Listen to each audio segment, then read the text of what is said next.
Hello, Troy CSD families. I want to introduce myself. I'm Donna Fitzgerald, Director of Pupil Services, and today with me is our Assistant Director, Amy Prabhakaran. And we wanted just to do a little video about what reopening schools for special ed students will look like. So I want to make sure that everyone understands about the Troy CSD Learning and Transportation Choice Form. The form has closed now. It's been available for a couple of weeks on our website. If you haven't completed that form yet, it's really important that you call your child's main office of their school building, and someone there will help to complete it for you. That's the way that we are tracking all of our responses for our families to know what you would like for your child for the coming school year. For self-contained students, so self-contained classes are students in a classroom that have a smaller number of students with a special education teacher and at least one teaching assistant, and they stay within that group all day. You might hear numbers like 812 or 1211. Sometimes that type of language is confusing for people. So if you're not sure if that's the type of program your child is in, if you go to our district website, and you click down under the special education pupil services, I've listed all of the different self-contained classrooms by building with your with different teachers' names. So that might help you to make that decision. Our students who have IEPs who are in 6th through 12th grade are doing a kind of it's called hybrid model. They're attending school for 2 days in person and then going 2 days virtual, and then the pattern repeats: 2 days in person, 2 days virtual. Or families can choose full remote for any student from kindergarten through 12th grade. So those are some of the options. If you are not sure which option your child, would benefit from, you can feel free to reach out to Dr. Prabhakaran or myself or your child's chairperson or building principal. Again, the chair people, Dr. Prabhakaran and myself, have all of our contact information listed on our website. Again, you go to the district website and you click down the district program for special education and pupil services. If your child attends an out-of-district program, some of those are Questar, Capital Region BOCES, Wildwood, or the Center for Disability Services, you should have already been contacted, and if you haven't, please feel free again to contact myself or Dr. Prabhakaran. And the out-of-district programs are doing the same type of thing that we're doing within district. We're asking you, would you like your child to come in person? Would you like to do remote? Some of them have hybrid models, but each one of those programs might have different options. If your child requires transportation to out-of-district program and you are not able to drive them and you still want minibus transportation, that will be provided as well. Dr. Prabhakaran and I have formulated some frequently asked questions. You might have sent us a question in an email, you might have sent a question through the Troy Reopening general email, and we also have a new email for special education questions. Again, that information is also on our website. So we're just going to take turns and go through. We'll take turns asking and answering some questions. I'll turn it over to Dr. Prabhakaran for a couple of questions. So the first question has to do with what Donna has already spoken about, where self-contained students, someone has asked if they have a child in a self-contained classroom, would they be able to come to school every day? And that is an everyday offering only for the students that are in self-contained programs, whether they're in elementary or middle school or high school. The other thing I wanted to add, Donna mentioned self-contained programs where most of the time students are in those classes for the whole day with the same teacher. We do have some classes at the middle school and high school where students might participate in the self-contained classroom in a 15 students, one teacher model for some classes, but not necessarily all day long. So those classes are listed on the resource that Donna mentioned, and we're certainly happy to answer questions about it. But there's another kind of group of students that are also able to participate in everyday instruction in a 15-1 self-contained model. The next question is, my son is going into 5th grade at school 16. My son has an IEP, and on that IEP it says resource room 5 days a week and speech therapy 3 times a week. Will he go to another room for his services, or will they do the service in the same room that he is in for class? It's really going to be dependent on student needs as well as classroom schedules. There might be times that when the therapist is available to do speech, they might be doing an activity that doesn't allow for the best model of providing speech at that time. So there could be a combination of push in and pull out. The same thing for resource room. We might do a little push in and some pull out to the resource room. There will always be, use of hand sanitizer and disinfectant, and they will be trying to keep students to as much as possible not moving around to too many different spaces.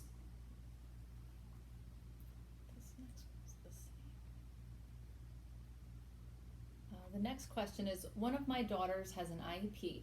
If we decide to keep our children home, will she still be able to receive the support she needs? So our policy and the regulations are that we will continue to provide all of the special education services that are listed in students' individual education plans to the greatest extent possible, based on the student's schedule and the number of students that are in a remote program and in the in-person program. There may be some flexibility, as Donna had mentioned, whether it was supposed to be in a pull-out related service and it has to be offered in a classroom. There might be minor changes, but we'll do our very best to service all of our students' IEPs as they are written to the greatest degree possible. And the therapist will also reach out to families that have chosen remote learning to try to work within family schedules. We realize that some parents might be at work, students might be only available at certain times, maybe a parent leaves later for work or might be at a grandparent's house, so we'll do our best to work with the families and make a schedule for therapy that will work. The next question is, my daughter has had the same resource room teacher for the last 2 years and has an outstanding working relationship with her. Can the resource room teacher remain the same given the drastic changes to this school year? Again, that will depend on the schedules and teacher assignments. We are still collecting information, like I said, about waiting to get all of the learning and transportation choice forms back so that we really can make really set plans for each situation, depending on how many students are in person or how many families have chosen remote only. There'll be other ways also to interact with past teachers, as we want students to feel safe, emotionally connected with staff when they return to school. And coming back to school, it might be the people that you had last year. So there might be a visit.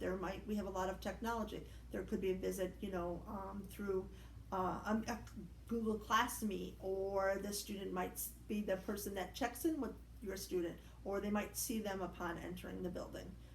So again, many of the answers will say it will depend on the numbers and schedules. The next question is, if my child receives special education teacher support in a regular education classroom, will they still receive those services? Yes. At the elementary level, special education teachers will continue to provide push-in support to students in general education classrooms. At the secondary level, special education teachers will provide push-in support to students on their in-person days, as well as checking in with those students during the virtual days, during using some of those same platforms that were used last year at the end of the year. At the secondary level, that's Google Meets. At the elementary level, those are Seesaw. The next question, if school shuts down, will my kids receive teletherapy for speech and OT? So similarly to what we did in the spring, and if we're all on remote learning, school buildings are closed, but speech and OT will be provided through teletherapy again.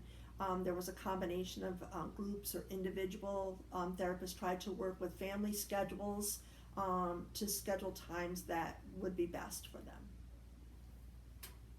And that also applies to psychological counseling services as well, and our social workers continue to reach out through teletherapy. Yeah, PT as well, physical therapy. That specific parent's question was about their specific student, which was speech and OT. The next question is, who should I contact if I have specific questions about my child's IEP and the services he will receive? So again, you could reach out to Dr. Barakran, myself, or your child's chairperson. Again, if you go to the district website and go to the Special Ed Pupil Services page, there's a little slideshow there, as well as below it lists all of the chair people, so you know if you're an elementary person, you're going to reach out to Carrie Klanowski. If you're at middle school or attending a charter school, you're going to reach out to Kristen Leiden. If you're at the high school, you're going to reach out to Colleen Surratt. For our Capital Region BOCES students or Questar, the chairperson is Holly Totino. And if it's a preschool question or a student who attends one of the out-of-district private placements like Wildwood Center for Disabilities, Oak Hill, St. Catherine's, you're going to reach out to Karen Driscoll. Again, if you go to our website, I've listed their email addresses and their telephone numbers. You can always send an email, you could leave a voice message, and someone will be happy to help you understand what does that look like during the reopening of schools.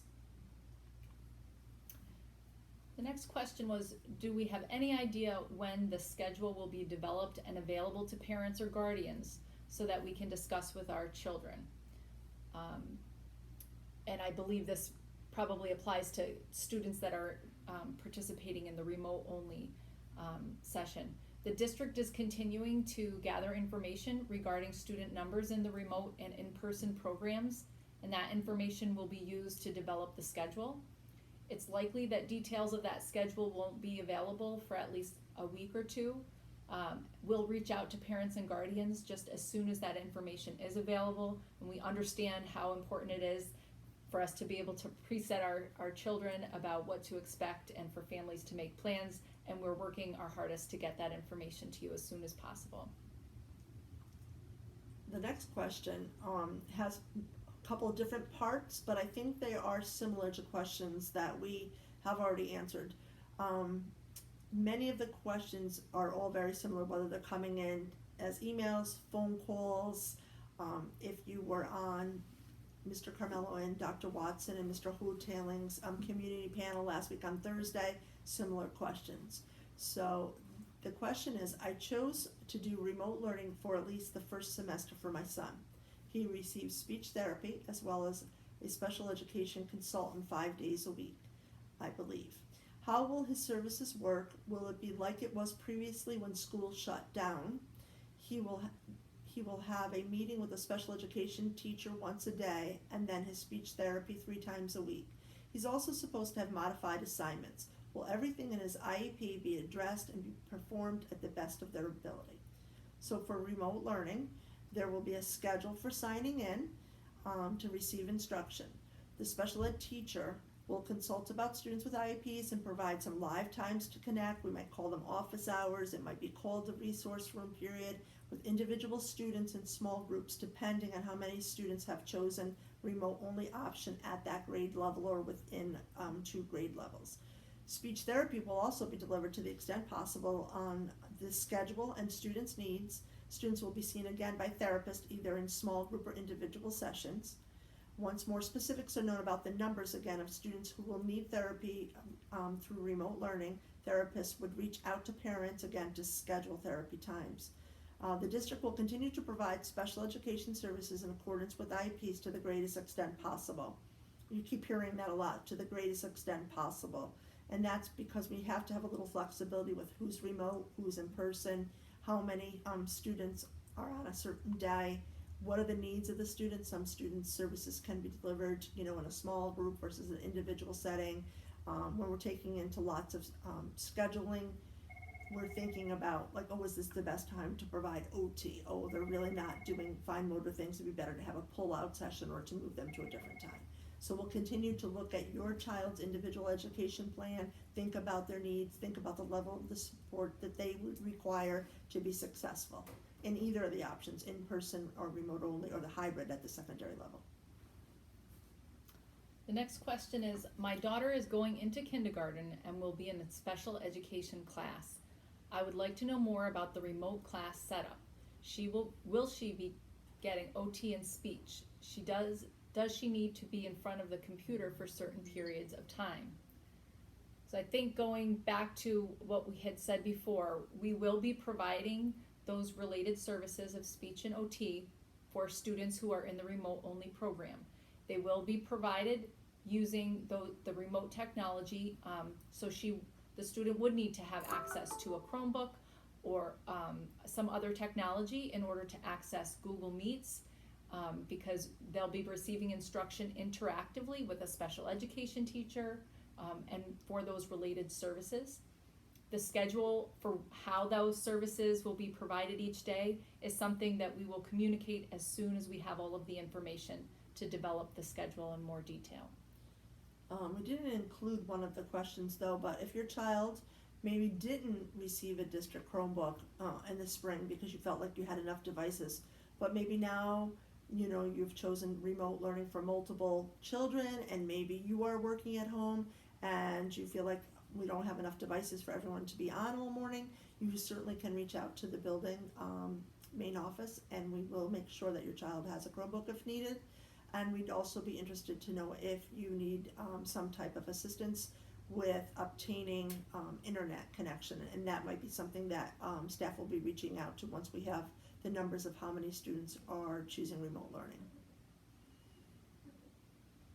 Oh, it's my turn, right? Yeah. How will related services be carried out in school? My daughter has speech 2 times a week in a group setting.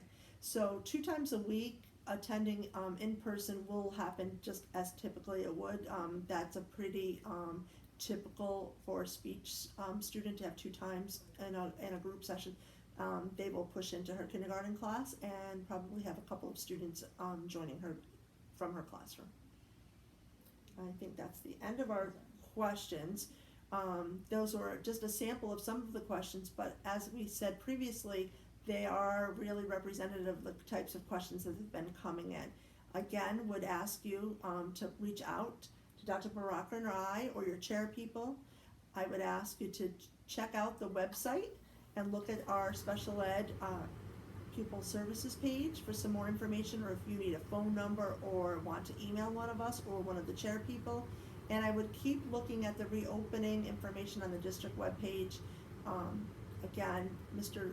Carmelo, Dr. Watson, and Mr. Coateling did another community forum last week on Thursday, August 20th, and that is recorded. All of them have been recorded, and they spoke specifically to special education on that evening, which had other questions. We try to keep choosing different questions, but they all are similar. But that might help you to have a better understanding of what is being offered to start the school year.